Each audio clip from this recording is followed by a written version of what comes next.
अरावली पहाड़ी को लेकर के जिस तरह का आदेश है उसके बाद में जो चीज़ें चल रही है उसको लेकर के आज भारत सरकार के द्वारा भी स्पष्टीकरण दिया गया है कि ऐसी कुछ भी वो नहीं है कि सिर्फ भ्रांतियाँ फैलाई हुई है जिसकी वजह से ये चीज़ है।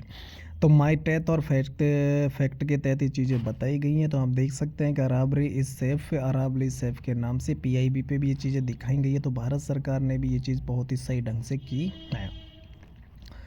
माइट हेथ के अंदर नई परिभाषा के बाद अरावली का 90% हिस्सा खत्म हो जाएगा, ये गलत है। उसके बाद 100 मीटर से कम ऊंचाई वाली हर ज़मीन पर अब खनन होगा। फैक्ट ये है कि 100 मीटर नियम छूट नहीं है, पूरी पहाड़ी और उससे जुड़े क्षेत्र को सुरक्षित रखने के लिए वैज्ञानिक मानक तय किया जाता है, जो जियोलॉजिकल डिपार्टमेंट के द्वारा मानक तय किया जाता है। ये भारत सरकार के द्वारा अब कहा गया है। उसके बाद माता सुप्रीम कोर्ट ने कहा था कि अरावली में खनन खोल दिया गया है, जबकि सच्चाई ये है कि सुप्रीम कोर्ट ने अवैध खनन को रोकने के लिए और सिर्फ सस्टेनेबल माइनिंग की अनुमति देने के निर्देश दिए हैं, लेकिन उनकी बात को बड़ा चढ़ा के इस तरह से पेश किया गया है।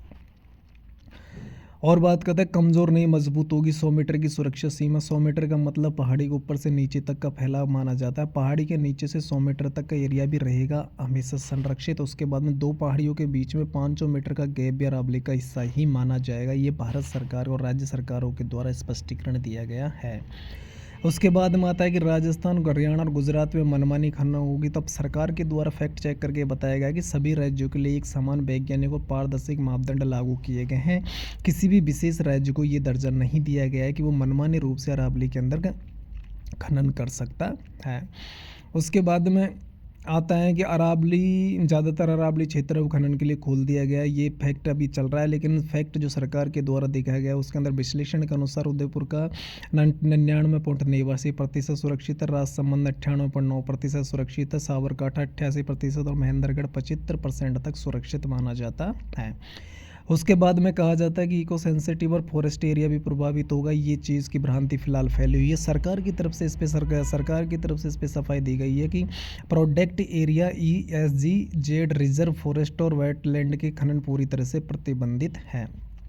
उसके बाद माता है कि अभी बड़े पैमाने पर खनन चल रहा है, ये भ्रांति इस वक्त चल रही है। लेकिन अरावली क्षेत्र में कानूनी खनन क्षेत्र जो सुप्रीम कोर्ट के द्वारा तय किया गया तो उसमें 0.19% क्षेत्र तक ही सीमित है ये खनन के लिए।